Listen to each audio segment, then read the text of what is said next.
വളരെ പെട്ടെന്ന് within 15-20 minutes കൊണ്ട് ഉണ്ടാക്കാൻ പറ്റുന്ന ഒരു ഡ്രൈ പനീർ സബ്ജി ആട്ടോ ഇത്. ഇതിനകത്ത് അരയ്ക്കാനോ അരിയാനോ പിടിക്കാനോ ഒന്നും ഒരുപാട് സമയം വേസ്റ്റ് ആവത്തില്ല. അപ്പം ഇതിലേക്ക് 200 ഗ്രാം പനീർ എടുത്തിട്ടുണ്ട്, 2 മീഡിയം സൈസ് സവാള, ഒരു പച്ചമുളക്, ഒരു ചെറിയ തക്കാളിയുടെ പകുതി, ഒരു വലിയ ക്യാപ്സിക്കത്തിൻ്റെ കാൽഭാഗം, പിന്നെ കുറച്ച് മല്ലിയില. ഞാൻ നോക്കുമ്പോൾ അതിനകത്ത് വേറെ എന്തൊക്കെയോ ഇല കിടക്കുന്നു, അതെല്ലാം മാറ്റി കഴുകി കട്ട് ചെയ്ത് വെച്ചിട്ടുണ്ട്. പിന്നെ ഒരു പാത്രം അടുപ്പത്ത് വെച്ച് ചൂടാക്കി എണ്ണ ഒഴിച്ച് ജീരകം പൊട്ടിക്കുമ്പോഴാണ് എനിക്ക് സത്യം മനസ്സിലായത്. എണ്ണയും ചൂടായില്ല, ജീരകവും പൊട്ടിയില്ല.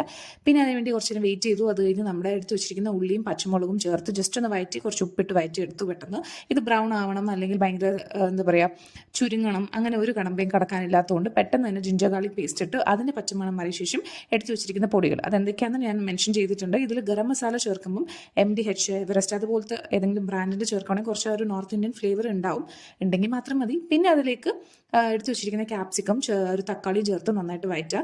ഇത് നമുക്കൊരു ഡ്രൈ സബ്ജി ആയതുകൊണ്ട് നിങ്ങൾക്ക് വേണമെങ്കിൽ റാപ്പിൻ്റെ ഫില്ലിംഗ് ആയിട്ടും യൂസ് ചെയ്യാം കേട്ടോ. പിന്നെ ഞാൻ അതിലേക്ക് പനീർ ചേർത്തു, നന്നായിട്ട് ഇളക്കി ഉപ്പിട്ട് കുറച്ച് മല്ലിയിലയും തൂകുമ്പോൾ ആക്ച്വലി സബ്ജി റെഡിയാണ്.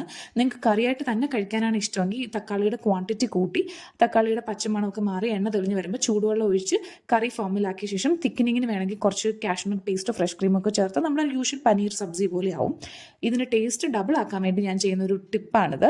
കുറച്ച് കസൂരി മേത്തി ചെറുതായിട്ടൊന്ന് ചൂടാക്കുമ്പോൾ നന്നായിട്ട് പൊടിഞ്ഞ് വരും, കുറച്ചും കൂടി ഫ്ലേവർ ഇറങ്ങും. പിന്നെ അതിലേക്ക് ഞാൻ 1 ടേബിൾ സ്പൂൺ ബട്ടറും കൂടി ചേർത്ത് നന്നായിട്ട് മിക്സ് ചെയ്ത് ഈ ഒരു സബ്ജിയുടെ മുകളിൽ ഇങ്ങനെ ഒഴിച്ചു കൊടുക്കുമ്പോൾ ഭയങ്കര ഫ്ലേവർ ആയിരിക്കും. കുറച്ച് നേരം വെച്ചിട്ട് കഴിക്കാം. അപ്പോൾ ഡ്രൈ സബ്ജി കഴിക്കാൻ കുഴപ്പമില്ലാത്തവരാണെങ്കിൽ ഡു ട്രൈ. പിന്നെ ദാൽ ഉണ്ടെങ്കിൽ ദാലിൻ്റെ കൂടെയും ഇത് കോമ്പിനേഷനായിട്ട് റൊട്ടിയിലൂടെ കഴിക്കാൻ നല്ല ടേസ്റ്റാണ്. അപ്പോൾ ട്രൈ ചെയ്യുക.